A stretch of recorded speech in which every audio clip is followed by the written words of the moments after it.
Noong 2018, si Quinn Cook ay naging opisyal na backup point guard ni Steph Curry sa Golden State Warriors na nanalo ng kampyonato. Nagsimula siya sa 18 games para sa team nung season na yon at naging bahagi ng roster mula 2017 to 2019. Noong sumunod na season, 2019-2020, nanalo siya ng isa pang championship kasama ang Lakers. Ngunit 2 season matapos nito, wala na siya sa liga. Ito ay isang sitwasyon na hindi pa rin lubos na nauunawaan ni Quinn Cook. Sa kanyang pananaw, naging mahusay siyang teammate at nagsumikap, ngunit ang kanyang karera sa NBA ay tumagal lamang ng 7 taon. Isa sa mga bagay na maipagmamalaki ko ay lagi akong naging mahusay na teammate, totoo, at hindi pinilit ang kahit ano off the court. Nagsikap ako, sabi ni Cook. Pumirma ako sa Golden State at naging backup ako nung taon na yon. Nang mawala si Steph, nagkaroon ako ng magandang 30-game run. Nanalo ng championship. Nakuha namin si Boogie DeMarcus Cousins. Sa susunod na taon, backup ulit ako noon pero napunit niya ang kanyang quad sa first round pagkatapos ng Achilles injury. Nasaktan si Kevin Durant sa sumunod na serye na injury si Klay. Isang laro na lang kami mula sa Game 7. Nag-ambag ako noong 2018 to 2019. Ako ang backup point guard para sa Golden State, isang dinastiya. Pagkatapos sa kanyang paglalakbay sa Warriors, natagpuan ni Quinn Cook ang sarili na maglalaro mula sa bench para sa championship winning na Los Angeles Lakers. Pumunta ako sa LA, hindi nakapaglaro, sabi ni Cook.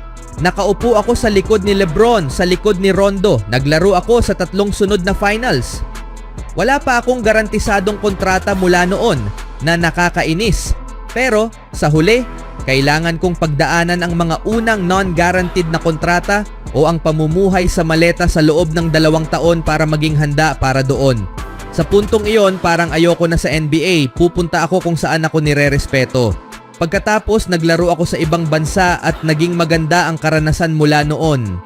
Pagkatapos ng 2020 to 21 NBA season, naniniwala si Quinn Cook na nawala ang respeto sa kanya ng liga kaya nagdesisyon siyang maglaro sa ibang bansa.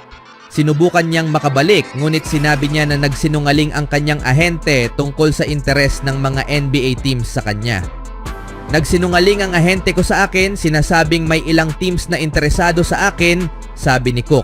Nang marinig ko iyon, sinubukan kong makabalik mula sa China. Bumalik ako sa syudad, naglaro sa G League pero hindi ako tinawag pabalik sa NBA. Pagkatapos ay bumalik ako sa ibang bansa ulit. Nagpahinga ako ng 1 taon, sinusubukang hanapin ulit ang sarili ko. Kaka-30 ko lang, gusto ko pa ring maglaro. Ang kwento ni Cook ay isang halimbawa ng hindi lubos na maipaliwanag ng mga karanasan ng maraming NBA players. Ang ilan ay natatagpuan ng kanilang sarili na nawawalan ng roster spot at hindi na nakabalik. Sa kabila nito, mayroon pa ring kasiyahan sa paglalaro sa ibang bansa at patuloy na paggawa ng kanilang mahal na laro, ang basketball. Ano sa tingin niyo mga kaibigan? Sa ibang balita naman, si Joe Harris ay isa sa mga kahanga-hanga ring kwento ng pag-unlad sa NBA. Bagamat hindi gaanong pinapansin ng lumabas mula sa University of Virginia, siya ay isang second-round pick na may mga katanungan tungkol sa kanyang atletisismo. Siya ay na-trade ng Cavaliers at na-wave ng Magic sa kanyang 2nd season sa NBA. Gayunpaman, sa Brooklyn Nets nag-evolve siya bilang isa sa mga pinakamahusay na purong shooter sa laro. Isang player na tinalo si Stephen Curry sa 3-point contest sa All-Star Saturday.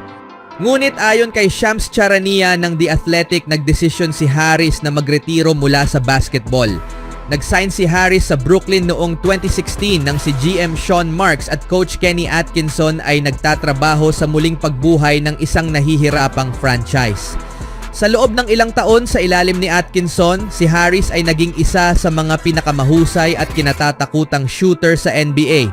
Sa kanyang kasikatan mula 2018 to 2021, si Harris ay may average na hindi bababa sa 13.7 points kada laro at ang mas mahalaga, may shooting percentage siya na 45.8% mula sa 3-point range. 2 beses na nanguna sa liga sa 3-point percentage. Noong 2019 sa All-Star Game, nanalo si Harris sa 3-point contest. Nagkaroon ng problema noong maagang bahagi ng 2021 to 22 season nang magtamo si Harris ng malaking ankle injury. Hindi na siya nakakapaglaro o nakapag-shoot ng kasing husay pagkatapos nito. Kalaunan, na-trade siya ng Nets sa Detroit bago ang nakaraang season bilang bahagi ng isang salary dump move. Sa loob ng 10-year career, si Harris ay may average na 10.3 point per game kada laro at may shooting percentage na 43.6% mula sa 3-point range na nananatiling pang 5 pinakamahusay na percent sa liga. Anong masasabi nyo dito mga kaibigan? Sa ibang balita naman, ayon kay Anthony Slater ng The Athletic, hindi inaasahang uupo si Stephen Curry at ang Golden State Warriors para pag-usapan ang isang contract extension sa malapit na hinaharap.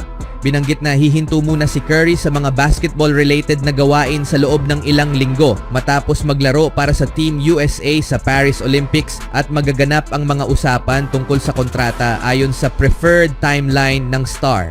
Ang 36-year-old na si Curry ay qualified para sa 1-year extension na nagkakahalaga ng $62.6 million o kung pipiliin niyang pumirma sa susunod na taon, eligible siyang makakakuha ng $130 million.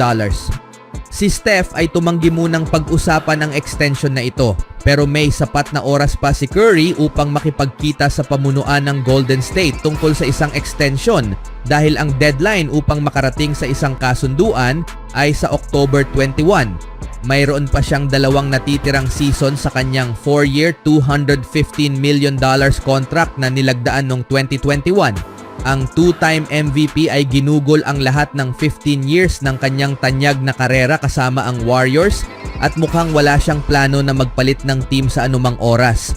Kumpirmado ni Curry na nais niyang magretiro bilang miyembro ng organisasyon sa isang panayam noong June 8 kay Mark J. Spears ng Andscape.